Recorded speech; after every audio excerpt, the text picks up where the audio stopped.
कुल आज़ादी पैसे वालों के लिए है, राजनीतियों के लिए है, गरीब के लिए कुछ नहीं। जिस दिल्ली के लाल किले में परिंदा पर नहीं मार सकता, वहाँ किसान गया कैसे?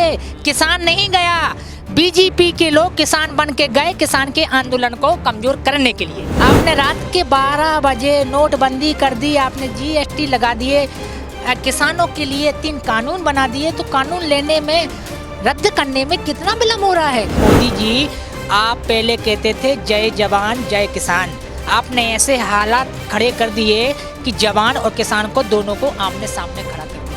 ਸਤਿ ਸ਼੍ਰੀ ਅਕਾਲ ਜੀ, ਤੁਸੀਂ ਦੇਖ ਰਹੇ ਹੋ D5 ਚੈਨਲ ਪੰਜਾਬੀ ਤੇ ਮੈਂ ਹਾਂ ਇਮਰਾਨ ਖਾਨ। ਕਿਸਾਨੀ ਅੰਦੋਲਨ ਸਿਖਰਾਂ ਤੇ ਪਹੁੰਚਿਆ ਹੋਇਆ। ਸਰਕਾਰ ਦੇ ਵੱਲੋਂ ਇਸ ਅੰਦੋਲਨ ਨੂੰ ਤਾਰਪਿੱਡੋ ਕਰਨ ਦੀਆਂ ਬਹੁਤ ਕੋਸ਼ਿਸ਼ਾਂ ਕੀਤੀਆਂ ਗਈਆਂ, ਪਰ ਕਿਸਾਨਾਂ ਦੇ ਹੌਸਲੇ ਬੁਲੰਦ ਸੀ, ਜਿਸ ਕਰਕੇ ਇਹ ਅੰਦੋਲਨ ਫਿਰ ਤੋਂ ਉਸ ਤਰ੍ਹਾਂ ਪਹਿਲਾਂ ਤੋਂ ਵੀ ਵੱਧ ਚੜ ਕੇ ਜਿਹੜੇ ਲੋਕ ਨੇ ਇਸ ਅੰਦੋਲਨ ਦੇ ਵਿੱਚ ਸ਼ਮੂਲੀਅਤ ਕਰਨ ਲੱਗੇ। ਸਾਡੇ ਨਾਲ ਅੱਜ ਜਿਹੜੇ ਇੱਥੇ ਆਏ ਹੋਏ ਨੇ ਉਹਨਾਂ ਦਾ ਨਾਮ ਸੰਤੋਖ गांधी है, मध्य प्रदेश तो आए हुए हैं। गलबात करते हैं, आप कब से इस आंदोलन में आए हो और क्यों इस आंदोलन में जो आपका पहुंचने का मन किया? सबसे पहले जय हिंद जय भारत। मैं मध्य प्रदेश से आया हूँ, मेरा नाम संतोष गांधी है। अब आपका कहना है कि हम यहाँ आए क्यों हैं, क्योंकि बात ये एक किसान की लड़ाई नहीं है, ये हमारे भारत देश के किसान की लड़ाई है।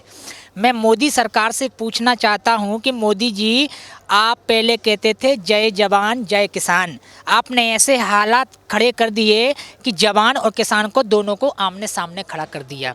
जो आपने सिंधु बॉर्डर पे जो दीवार खड़ी कर रहे हो सरिया लगा के, ये दीवार खड़ी तो मोदी जी पाकिस्तान और चीन के यहाँ खड़ी करनी थी, जिससे अपन सुरक्षित थे।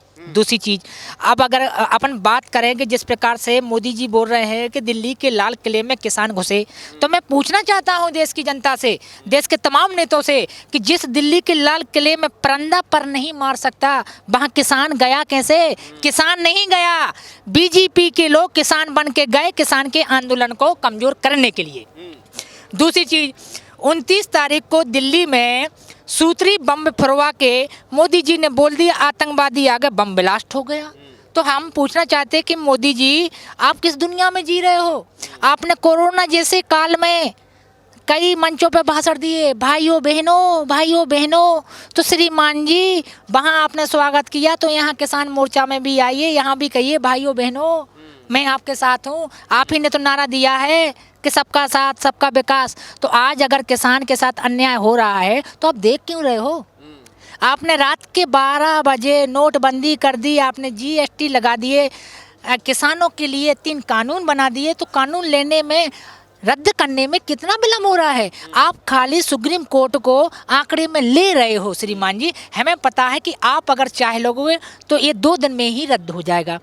दूसरी चीज़, अपन जैसे बोलते हैं कि मोदी जी का हर जगह एक ही सवाल रहता है कि भैया जो मोदी जी के जिंदाबाद के नारे लगाएगा वो देशभक्त कहलाएगा, जो मोदी विरोधी बन जाएगा वो आतंकवादी हो गया।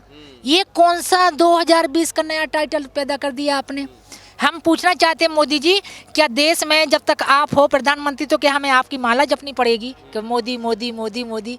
मोदी जी, ये भारत देश है। मैं अभी भी आपको चेतावनी दे रहा हूँ, मैं संतोष गांधी चेतावनी दे रहा हूँ कि हर किसान को भगत मत बनाओ, नहीं तो भूकंप आ जाएगा और जिसको आप नहीं संभाल पाओगे।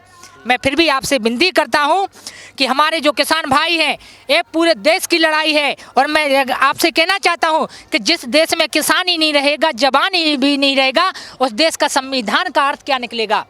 मैं पूछना चाहता हूं भारत देश से कि अगर आप कहते हो कि देश का हम विकास बढ़ाएंगे, देश तरक्की पे जाएगा, तो ऐसे में तरक्की पे जाएगा?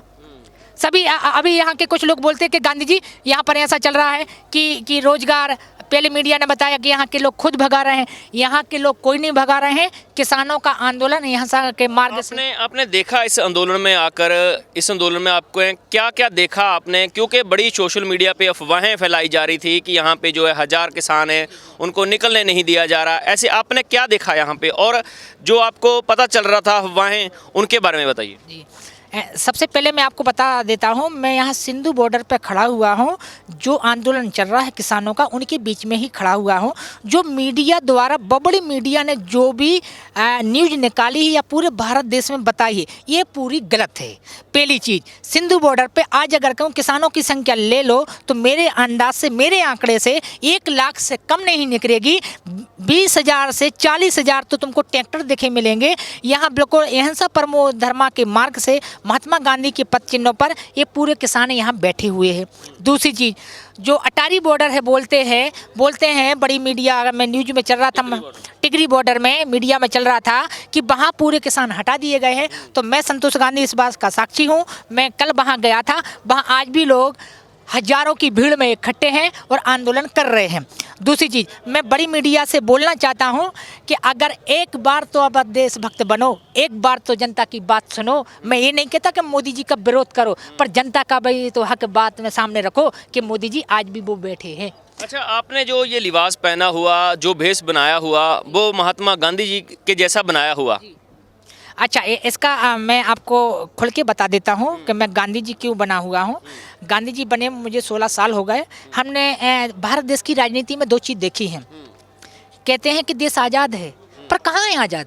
हमें कोई एक भी हाई कोर्ट, सुप्रीम कोर्ट और केंद्र सरकार बता दे कि देश आज़ाद है, मैं आज ही लंगोट उतार दूंगा। गांधी जी कभी नहीं बनूंगा। अब देश आज़ाद है कैसा, इसका भी मैं आपको सुना देता हूँ। चोर तो चोरी करके लूट गए, पैसा देके छूट गए, बची आम जनता। चोरी नहीं गए फिर भी जेल गए। बोलने वाला कौन है? क्योंकि सत्ता में नहीं हो आप आम आदमी हो, लोकतंत्र है। भारत देश में जितनी भी जेलें हैं, अगर रिकॉर्ड निकाले जाएं तो उनमें 100 में से 80%, 80% के गरीब ही जेल में हैं। एक भी बता दो अगर पैसा वाला गया हो तो। पैसे वालों के केस ही चलते रहते हैं, जब केस आता है जो वो वैसे ही मर जाता है। कई भैया वो तो कई शहीद हो गए, कई मर गए, कहीं तो केस रफा दफा हो गया। ये कुल आज़ादी पैसे वालों के लिए है, राजनीतियों के लिए है, गरीब के लिए कुछ नहीं है। अच्छा, आप मध्य प्रदेश से आए हैं, आपको आने में कोई समस्या किसी तरह की किसी ने रोका होगा आपको, कोई ऐसा आपके साथ हुआ है? नहीं, मैं मध्य प्रदेश से आया था। एक के लिए बोलूँगा, मैं बाकायदा आया और हमें किसी ने भी नहीं रोका है।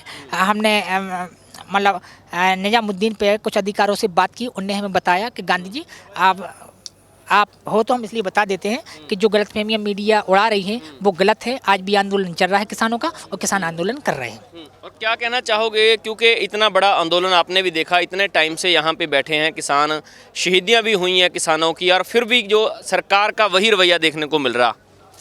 देखिए, मैं इसमें नरेंद्र मोदी जी को 2 बातें ही बोलना चाहता हूँ कि जिस प्रकार से आप केंद्र में आए थे, आपने कई जलवे दिखाए। उस जलवे में हमने देखा है कि भारत तरक्की पे तो नहीं गया, भारत विनाश की ओर आपने ढकेल दिया। दूसरी चीज़ कि सबके, जैसे आपने बताया कि कई किसानों की जान गई हैं। अगर जान गई है तो लड़ाई तो अपन जीत के ही रहेंगे, चाहे एक नहीं हजारे जान जाएं। दूसरी चीज़, मोदी चाहते हैं कि हिंसा का मार्ग अपनाओ, हिंसा का मार्ग हम नहीं अपनाएंगे। हम फिर भगत सिंह को जिंदा करेंगे, और भगत सिंह अगर जिंदा हो जाएगा तो भारत देश में भूकंप आएगा, और भूकंप आएगा तो आप संभाल नहीं पाओगे। इसलिए हमारी आपसे नम्र निवेदन है हाथ जोड़ के कि किसानों के बीच में आए, किसानों का आवेदन करें, अभिनंदन करें और कृषि 3 कानून को रद्द करें, जिससे देश भी सुरक्षित रहेगा, जवान भी सुरक्षित रहेगा और अपना देश तरक्की पर रहेगा। जय हिंद, जय भारत जी। ਸੋ ਇਹ ਸੀ ਸੰਤੋਖ ਗਾਂਧੀ ਜਿਨ੍ਹਾਂ ਦੇ ਵੱਲੋਂ ਕਿਹਾ ਗਿਆ ਕਿ ਪ੍ਰਧਾਨ ਮੰਤਰੀ ਨਰਿੰਦਰ ਮੋਦੀ ਖੁਦ ਇੱਥੇ ਆਣ, ਕਿਉਂਕਿ ਮੋਦੀ ਵੱਲੋਂ ਮਨ ਕੀ ਬਾਤ ਤਾਂ ਕੀਤੀ ਜਾਂਦੀ ਹੈ, ਪਰ ਜਿਹੜੇ ਇੱਥੇ ਧਰਨਿਆਂ ਦੇ ਵਿੱਚ, ਅੰਦੋਲਨਾਂ ਦੇ ਵਿੱਚ, ਸੰਘਰਸ਼ ਦੇ ਵਿੱਚ ਕਿਸਾਨ ਬੈਠੇ ਨੇ, ਉਹਨਾਂ ਦੇ ਮਨ ਦੀ ਗੱਲ ਨਹੀਂ ਸੁਣੀ ਜਾਂਦੀ। ਇੱਥੇ ਸ਼ਹੀਦੀਆਂ ਵੀ ਹੋਈਆਂ, ਸ਼ਹਾਦਤਾਂ ਦਾ ਜਾਮ ਪੀ ਗਏ, ਪਰ ਸਰਕਾਰ ਦੇ ਜਿਹੜੀ ਕੰਨੀ ਜੋ ਨਹੀਂ ਸਰਕਦੀ ਆ ਰਹੀ। ਹਰ ਕੋਈ ਇਹੀ ਕਹਿ ਰਿਹਾ ਕਿ ਅਸੀਂ ਹੁਣ ਇੱਥੋਂ ਉਦੋਂ ਤੱਕ ਨਹੀਂ ਜਾਵਾਂਗੇ ਜਦੋਂ ਤੱਕ ਇਹ ਖੇਤੀ ਕਾਨੂੰਨ ਰੱਦ ਨਹੀਂ ਹੁੰਦੇ।